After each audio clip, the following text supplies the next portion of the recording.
এরে নবীর উম্মতের দল, জমিনের মধ্যে যদি তুমি শান্তি আর সম্মানের জীবন যাপন করতে চাও, আখিরাতেও যদি তুমি মুক্তি পেয়ে জান্নাত পেতে চাও, ব্যবস্থা দুইটা। আল্লাহর কিতাব কোরআনকে জীবনের আপন বানায় নাও। দ্বিতীয়টা হলো মদিনার নবীর আদর্শের মালা গলায় পড়ে নাও।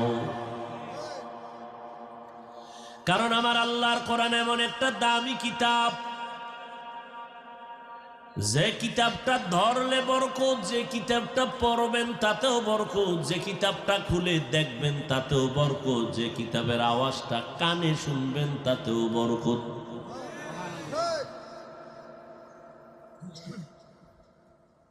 আল্লাহ তাআলার এই কোরআন কিতাব আমার নবীর জ্বলন্ত মুআজিজা।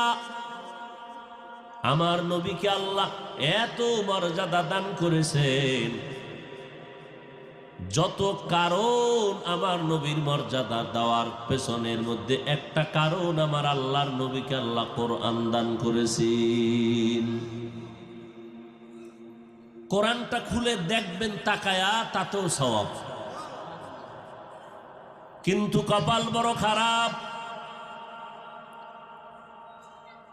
আজ আপনাদের বয়স 40, 50, 70 বছর হয়ে গেল, কোরআনের বয়ান শুনেন, কিন্তু আজও পর্যন্ত অনেক কপাল পড়া আছে, ঘরের মধ্যে কোরআন আছে, কোনোদিন খুলিয়া দেখলো না ভেতরটা কেমন।